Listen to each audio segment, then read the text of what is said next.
Hello friends, आप सभी का मेरे चैनल बृष्टि आइस में स्वागत है। फ्रेंड्स, जैसे कि आपको पता है कि एक देखिए तमिलनाडु से बहुत महत्वपूर्ण खबर आ रही है।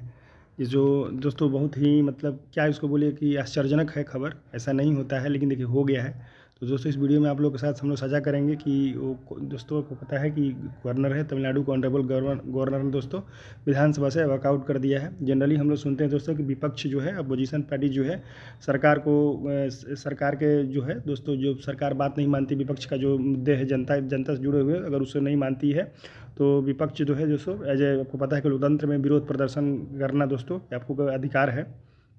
शांतिपूर्वक दोस्तों कोई व्यक्ति अपना विरोध सरकार के समक्ष दर्ज कर सकती है।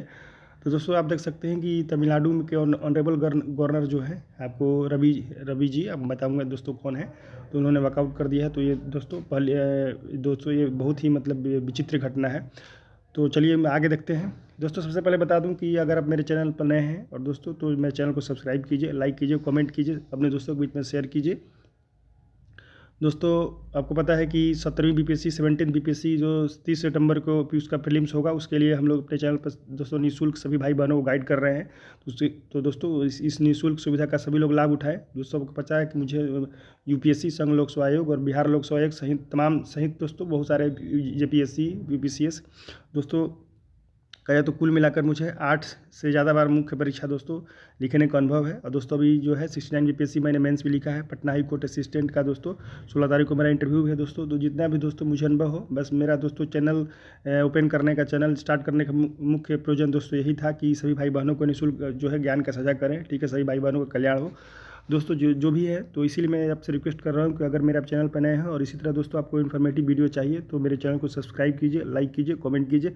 ठीक है दोस्तों, चलते हैं। ये देखिए मेरा, आप देख सकते हैं ये मेरा चैनल है। मेरे चैनल को जरूर दोस्तों आप लोग सब्सक्राइब कीजिएगा, लाइक कीजिएगा, कमेंट कीजिएगा। ठीक है दोस्तों, देखिए यहाँ पर देखिए मैं बता दूं, देखिए तो तमिलनाडु गवर्नर का विधानसभा से वॉकआउट। जनरल दोस्तों हम लोग नीच पेपर में क्या पढ़ते हैं कि विपक्ष ने वॉकआउट किया, ठीक है, सरकार से असहमति दर्ज कराते हुए। लेकिन दोस्तों आप देखेंगे कि यहाँ पर तमिलनाडु देखिए क्या लिखा हुआ है, तमिलनाडु गवर्नर का विधानसभा से वॉकआउट। 2 मिनट में सदन छोड़ा, भाषण पढ़ने से इनकार किया, बोले इसे पढ़ा तो संविधान का मजाक बनेगा। दोस्तों मैं बता दूं कि देखिए तमिलनाडु के गवर्नर है दोस्तों, यहाँ पर मैं बता दूं उनको,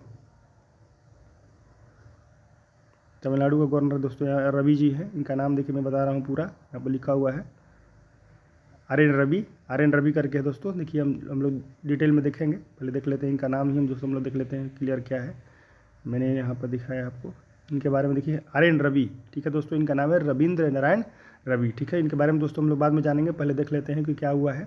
are N Ravi ji honourable governor दोस्तों Tamil Nadu, honourable governor of Tamil Nadu के हैं। देखिए यही दोस्तों आपको पता है, ये है इनका पिक्चर है। ठीक है, और दोस्तों ये स्पीकर हैं तमिलनाडु विधानसभा के। दोस्तों हुआ क्या था, देखिए मैं बता दूं कि तमिलनाडु में गवर्नर और राज्य सरकार के बीच चल रही तानातानी फिर सामने आ गई। दोस्तों यहाँ पर लिखा हुआ कि तमिलनाडु विधानसभा का सत्र जो है आपको पता है कि चल रहा है। पता है कि फाइनेंशियल ईयर जो है वो समाप्त होने वाला है 31 मार्च को, और 1 अप्रैल से नया फाइनेंशियल ईयर शुरू होगा। दोस्तों सभी राज्यों में जो है अपना अपना जो है वहाँ पर सर्वे और बजट प्रस्तुत किया जा रहा है। तो उसी बीच में दोस्तों को पता है कि इस साल के शुरुआत में दोस्तों लोकसभा में राष्ट्रपति जो है संयुक्त अधिवेशन का दोस्तों लोकसभा राज्यसभा दोनों सदस्यों को संबोधित करते हैं। और दोस्तों उसी तरह विधानसभाओं में राज्यपाल जो है संबोधित करते हैं। दोस्तों तमिलनाडु विधानसभा का सत्र 12 फरवरी को शुरू हुआ, जिसमें राज्यपाल के वॉकआउट के बाद स्पीकर पाऊ ने भाषण पढ़ा।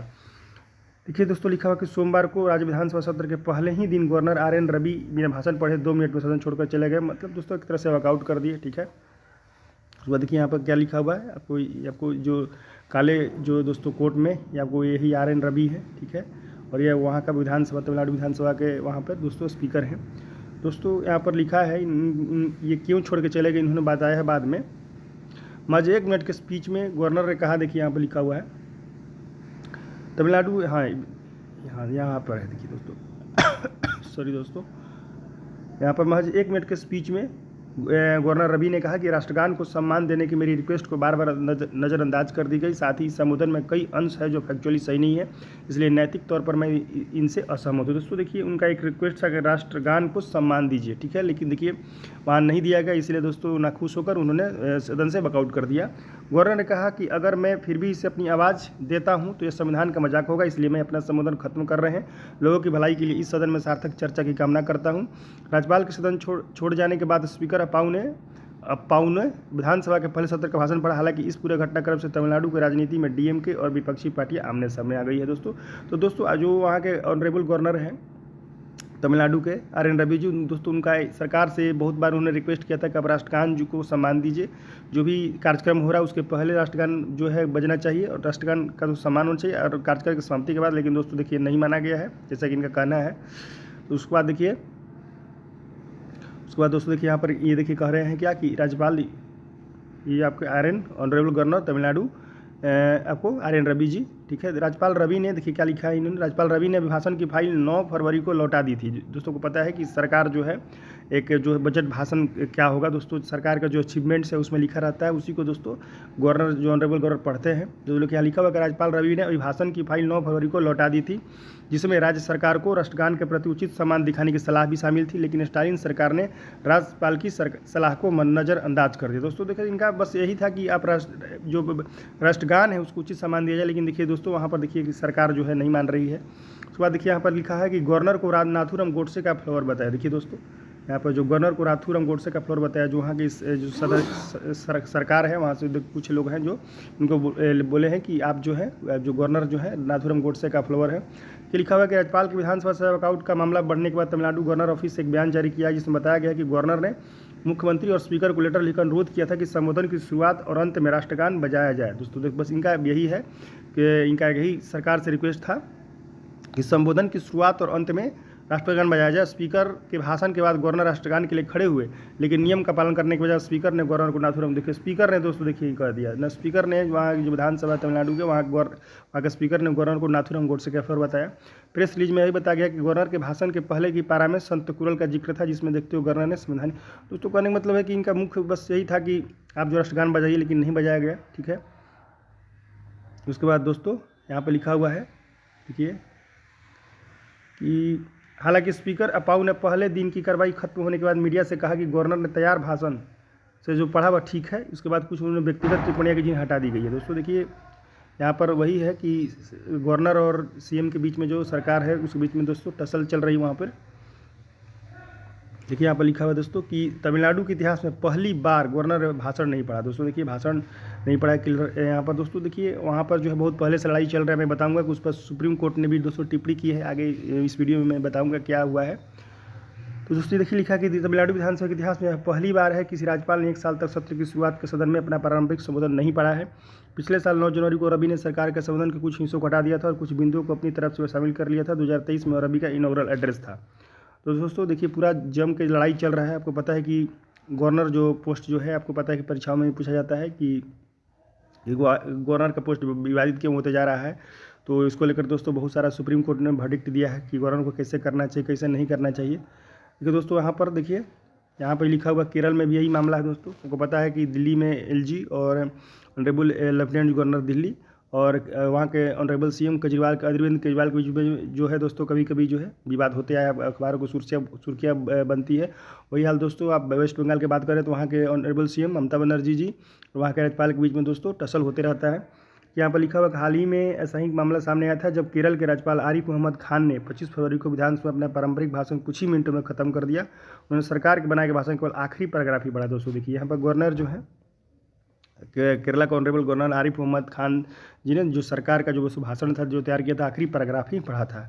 दोस्तों देखिए यह मैटर सुप्रीम कोर्ट तक पहुंच गया है। आपको पता है कि तमिलनाडु के भी जो वर्तमान CM है स्टालिन जी, ठीक है, MK स्टालिन, सुप्रीम कोर्ट तक पहुंच चुका है गवर्नर स्टालिन के बीच का विवाद। देखिए यहाँ पर आपको सुप्रीम कोर्ट के दोस्तों ऑनरेबल सुप्रीम कोर्ट के चीफ जस्टिस और दोस्तों ऑनरेबल जस्टिस DY चंद्रचूड़ जी, देखिए इनका कमेंट आया है कि जनवरी 2023 से पेंडिंग पड़ रहे बिल पर गवर्नर अब तक क्या कर रहे थे, उन्होंने तमिलनाडु सरकार के सुप्रीम कोर्ट आने का इंतजार क्यों किया। दोस्तों वहाँ पर जो है टसल बहुत ही बुरे दौर में पहुँच गया है कि देखिए राज्यपाल जी जो ऑनरेबल गवर्नर है वो बिल पर साइन नहीं कर रहे हैं, जिसको लेकर जो है केरला और तमिलनाडु की जो सरकार है पहुँची है सुप्रीम कोर्ट में, ताकि दोस्तों जो है कार्रवाई करे, गवर्नर को आदेश दे सुप्रीम कोर्ट। दोस्तों यही मैटर है, ठीक है। देखिए यहाँ पर लिखा हुआ है, मैंने जो बताया, जो सुप्रीम कोर्ट का जो ऑब्जर्वेशन है दोस्तों यहाँ पर देख सकते हैं कि तमिलनाडु और गवर्नर राज सरकार के बीच का विवाद सुप्रीम कोर्ट तक पहुँच चुका है। नवंबर 2023 में राज्यपालों के विधेयक अटकाने के मामले में सुप्रीम कोर्ट सुनवाई हुई है। बिल पर साइन न करने की शिकायत को लेकर केरल तमिलनाडु सरकार ने शिकायत दायर की। दोस्तों देखो पता है कि भारत के honourable prime minister Narendra Modi ji हमेशा अटकाने और भटकाने को लेकर दोस्तों इसके बारे में बोले हैं, बयान दिए हैं कि अटकाने भटकाने वाला हमारी सरकार काम नहीं करती। लेकिन दोस्तों यहाँ पर देख सकते हैं कि यहाँ जो गवर्नर हैं, आपको तमिलनाडु के honourable governor are N Ravi जो दोस्तों देखिए, जैसा कि इन पर आरोप लगा है कि ये जो एक्ट जो बिल है दोस्तों उसको एक्ट नहीं बनने दे रहे हैं, उसको अटका रहे हैं। तो ये मामला दोस्तों बहुत ही विचित्र है। तमिलनाडु सरकार की याचिका पर कोर्ट ने कहा कि हमने देखा कि गवर्नर आर एन रवि ने 10 बिलों पर अपनी मंजूरी तब तक नहीं दी जब तक हमने राज्य सरकार की याचिका पर गवर्नर को नोटिस नहीं भेजा। ये बिल 3 साल से पेंडिंग थे। गवर्नर 3 साल तक क्या कर रहे थे, बिलों पर एक्शन न लेना गंभीर चिंता। दोस्तों बहुत ही एकदम सुप्रीम कोर्ट का जो ऑनरेबल चीफ जस्टिस दोस्तों उन्होंने बहुत ही इंपॉर्टेंट दोस्तों ये बयान दिया है कि दोस्तों देखिए जो गवर्नर हैं चाहे दोस्तों सीएम है, ये दोस्तों जनता की जो भलाई है, किसी स्टेट की जो जनता है दोस्तों, पब्लिक है, सिटीजन है, उसके भलाई के लिए दोस्तों ये सब जो कॉन्स्टिट्यूशनल पोस्ट क्रिएट किए गए हैं। तो दोस्तों आपसी टसल में जनता का दोस्तों हित प्रभावित है। दोस्तों कोई पता है कि कोई भी जो बिल बनता है या जो एक्ट बनता है, बिल पर साइन करने के बाद जो एक्ट बनता है दोस्तों, तो उस एक्ट से जनता का ही भलाई होता है अल्टीमेटली, ठीक है। दोस्तों पता है कि जनता जो गरीब जनता है, जो वनरेबल सेक्शन है, जिसमें वुमेन है, चाइल्ड है, ओल्ड एज के पर्सन के लोग दोस्तों, उनका हित जुड़ा हुआ रहता है। दोस्तों जो ऑनरेबल गवर्नर है, ऑनरेबल सीएम दोस्तों, उनकी सुविधाएं में तो कोई कटौती नहीं होती है दोस्तों, चाहे सरकार दोस्तों बने या ना बने। जो दोस्तों सबसे बड़ा मुश्किल इन गरीब लोगों को होता है। तो ये बहुत सुप्रीम कोर्ट का दोस्तों ऑनरेबल चीफ जस्टिस का बहुत अच्छा ऑब्जर्वेशन है कि बिल पर जो बिल को लटकाए नहीं, ठीक है, उस पर साइन कर। देखिए 3 साल तक दोस्तों बिल पेंडिंग रह गया दोस्तों। इसका नुकसान जो है इसका भरपाई कौन करेगा दोस्तों। आप जब जानते हैं कि इससे जो अगर बिल कोई भी जो एक्ट अगर डिले से बनता है तो इससे जनता का हित प्रभावित होता है, तो इस प्रकार का नहीं करना चाहिए, ठीक है। अरे आदरणीय जो ऑनरेबल तमिलनाडु गवर्नर है आर एन रवि जी को दोस्तों, जो भी आपका है फटाफट उसको कीजिए। कोई भी समस्या है आप जो है जो वहाँ के सीएम है उनको दीजिए, और तत्काल दोस्तों देखिए दोस्तों मुश्किल से मुश्किल जो है 1 या 2 महीना डिले हो सकता है, लेकिन दोस्तों 3-3 साल तक अगर बिल पर कोई ऑनरेबल गवर्नर साइन नहीं कर रहे हैं तो दोस्तों बहुत ही मतलब अब क्या कहिएगा कि ये संवैधानिक डेडलॉक है दोस्तों, इसको ऐसा नहीं होना चाहिए। तो सुप्रीम कोर्ट का ऑब्जर्वेशन यहाँ पर दोस्तों एकदम सही है। अब दोस्तों देखिए हम लोग आर एन रवि के बारे में जान लेते हैं। देखिए इनका नाम है दोस्तों, ये है आर एन रवि जी, रविंद्र नारायण रवि, रविंद्र नारायण रवि। देखिए Indian politician, farmer bureaucrat, serving as a current and 15th governor of Tamil Nadu. और दोस्तों देखिए नागालैंड के भी गवर्नर रह चुके हैं और मेघालय के भी दोस्तों गवर्नर रह चुके हैं। दोस्तों ये IPS थे, इंडियन पुलिस सर्विस के अधिकारी थे। देखिए ये बेसिकली कहाँ के हैं दोस्तों, बिहार के हैं। अब देख सकते हैं पटना बिहार इनका जन्म हुआ है, और अभी जो इनका रेसिडेंस है राजभवन तमिलनाडु में है, ठीक है। उसके बाद दोस्तों ये तो मैं बता दिया कि कहाँ कहाँ के दोस्तों गवर्नर रह चुके हैं। आप देख सकते हैं, ये याद रखिएगा, पूछ सकता है कि अभी वर्तमान में वो तमिलनाडु के गवर्नर हैं, और अभी जो दोस्तों मेघालय और नागालैंड के भी रह चुके हैं, ठीक है। उसके बाद दोस्तों इनके बारे में कहा जा रहा है कि आप देख सकते हैं उनका करियर जो क्या है दोस्तों, कि 2014 में चेयरमैन बने थे ज्वाइंट इंटेलिजेंस कमेटी का, और दोस्तों देखिए deputy national security advisor of government of India भी रह चुके हैं।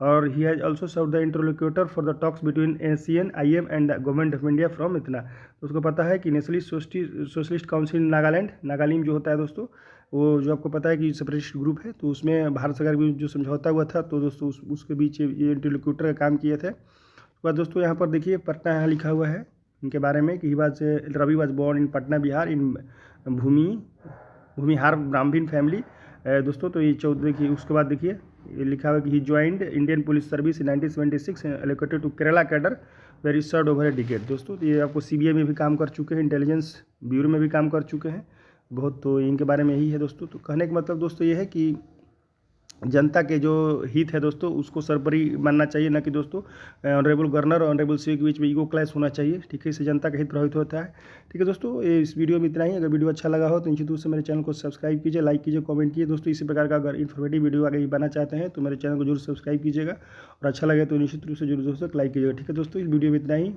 जय हिंद।